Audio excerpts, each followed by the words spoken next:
warahmatullahi wabarakatuh. Perkenalkan, nama saya Nauzaira Dika dengan nomor NIM 06035222033 yang tumbuh di Amerika Serikat yang dipelopori oleh William James.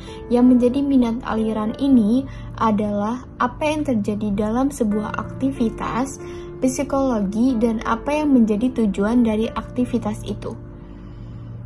Sesuai dengan namanya, aliran ini hendak mempelajari fungsi dari tingkah laku atau proses mental, jadi bukan hanya mempelajari strukturnya. Baik, untuk tokoh yang pertama ialah Harvey Carr.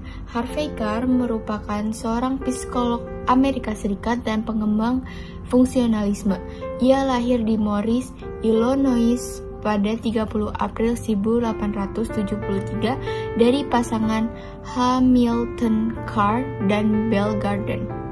Ia menempuh pendidikannya dan menerima gelar Bachelor of Science pada tahun 1901 dan Master of Science pada tahun 1902 di University of Colorado dan gelar doktornya di University of Chicago pada tahun 1905. Carr mengajar di Pratt Institute Brooklyn, New York pada tahun 1905 hingga 1908. Pada antara 1907 dan 1908, Carr dan John B. Watson melakukan penelitian yang terkenal disebut eksperimen Kerr-Planck dengan menggunakan tikus sebagai subjeknya. Kemudian ia mengajar di University of Chicago pada tahun 1926 hingga 1938, di mana ia mengarahkan laboratorium eksperimental dan menjadi ketua departemen ketika ia menjadi profesor emeritus. Di bawah kepemimpinannya, fungsionalisme di Chicago berkembang menjadi puncak popularitasnya. Kemudian pada tahun 1926, ia menjabat sebagai Presiden American Psychology Association. Karya eksperimentalnya berada dalam 3 bidang, yaitu pertama, psikologi komparatif, kedua, pembelajaran sistematis, dan yang ketiga, persepsi ruang visual.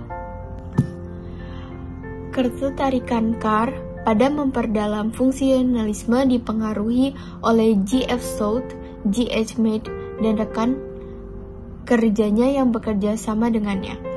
Dalam fungsionalisme versi Carr, efek adaptasi dan pembelajaran ditekankan. Dia menemukan psikologi ditentukan oleh aktivitas mental.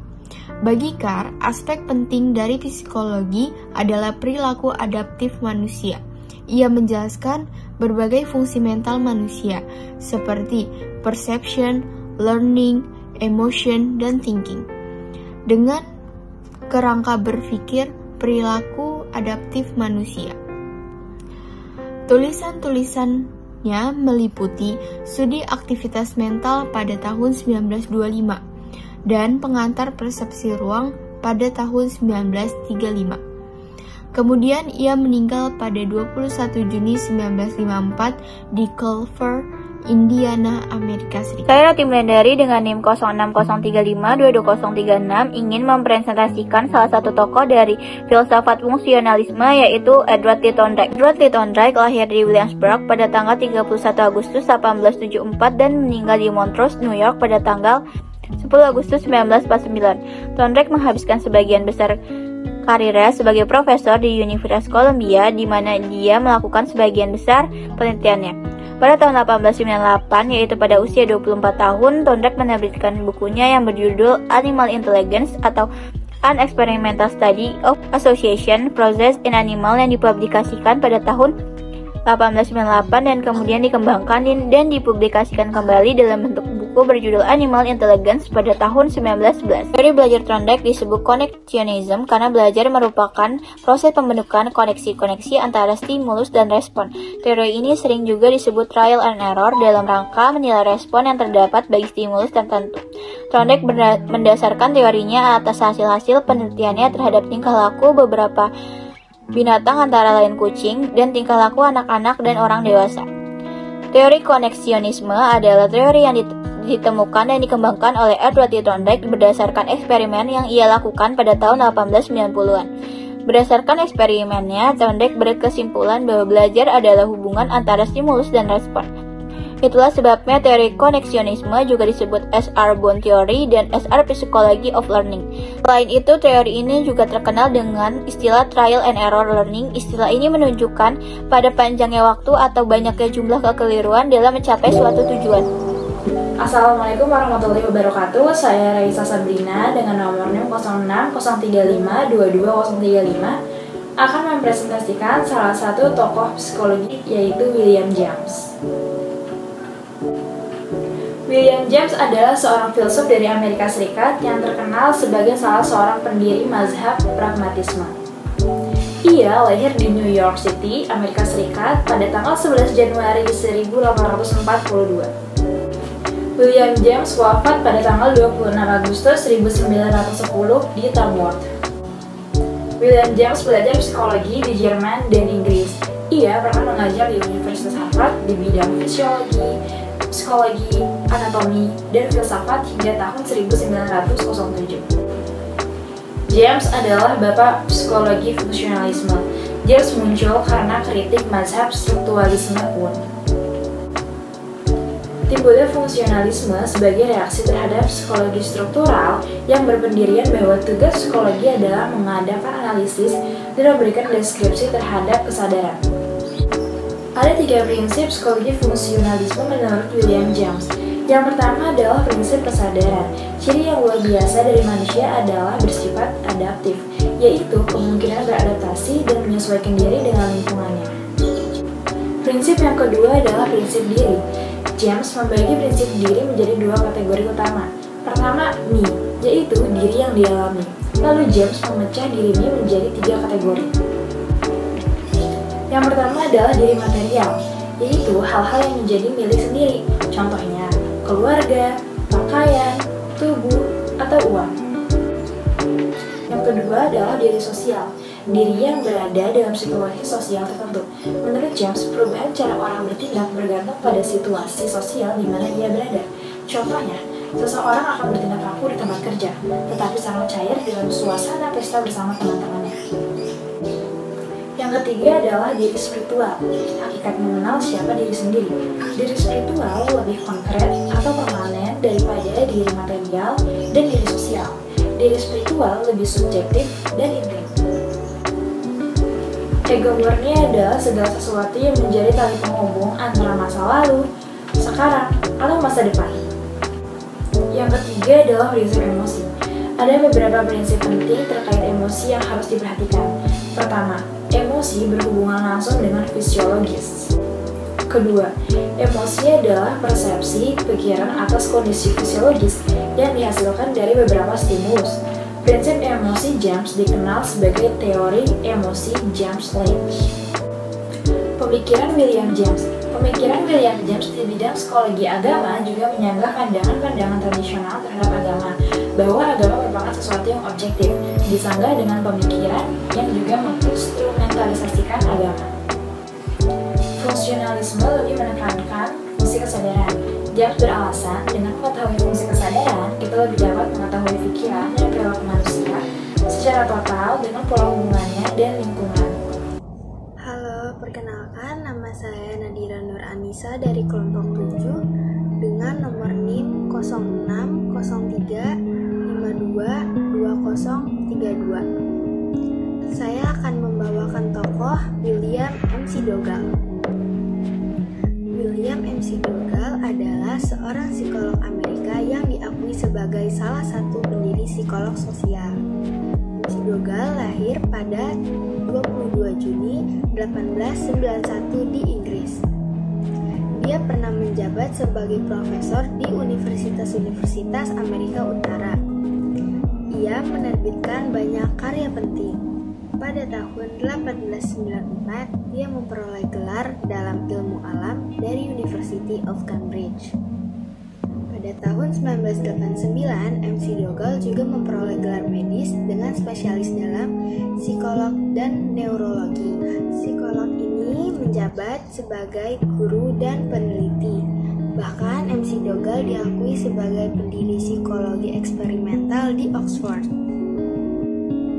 Pada tahun 1911, sebelum pengembangan berbagai pendekatan pada perilaku dan jiwa manusia, MC Dougall bekerja sama dengan Carl Jung dan tertarik untuk belajar dari metode eksperimental psikologi abnormal.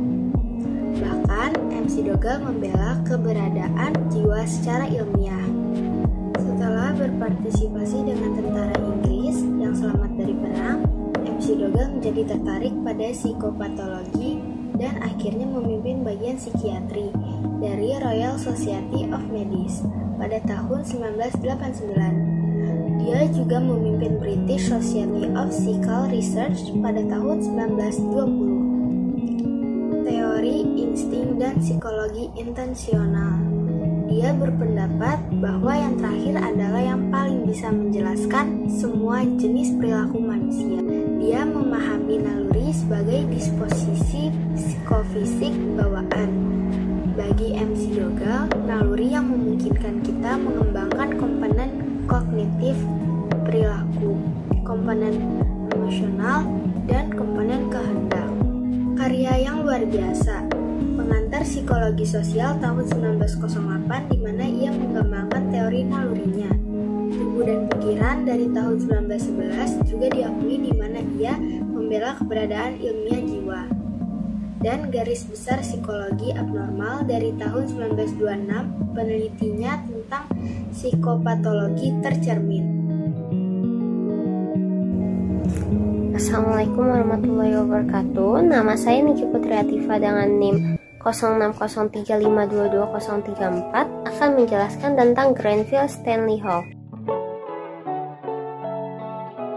Yang pertama yaitu biografi dari Grenfell Stanley Hall.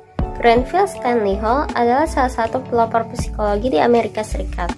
Ia tidak hanya melatih beberapa psikolog terkenal, tetapi juga ia mendirikan laboratorium, jurnal, dan American Psychological Association. Grenfell Stanley Hall lahir pada 1 Februari 1844. Ia dibesarkan di sebuah peternakan di Asheville, Massachusetts. Ayahnya adalah seorang politisi dan ibunya adalah seorang guru.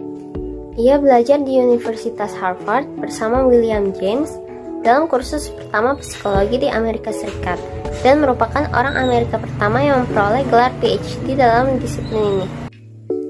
Dia tinggal di Jerman untuk sementara, di mana dia belajar di Universitas Berlin dan bekerja sama dengan Wilhelm Wundt di laboratoriumnya di Leipzig. Kemudian ia kembali ke negara asalnya, tempat ia mengajar filsafat dan bahasa Inggris hingga ia diangkat sebagai profesor psikologi dan pedagogi di Universitas Johns Hopkins. Pada 1883, ia mendirikan laboratorium psikologi pertama di Amerika Serikat. Pada 1887, ia menciptakan American Journal of Psychology, dan dia juga memiliki pengaruh utama dalam pembentukan American Psychological Association, yang dia menjadi presiden selama 31 tahun. Dia juga presiden pertama Universitas Clark yang didirikan pada tahun 1889.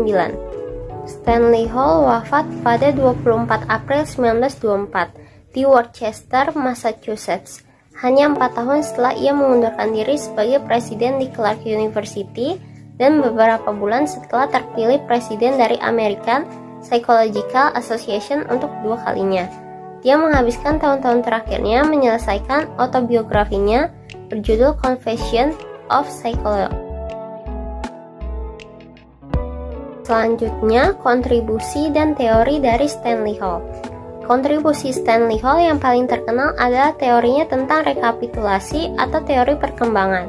Stanley Hall menggambarkan karakteristik yang berbeda dari perkembangan pada tahap awal kehidupan, yang merupakan orang-orang yang memusatkan minat mereka. Meskipun menjelang akhir hidupnya, ia juga berteori tentang penuaan.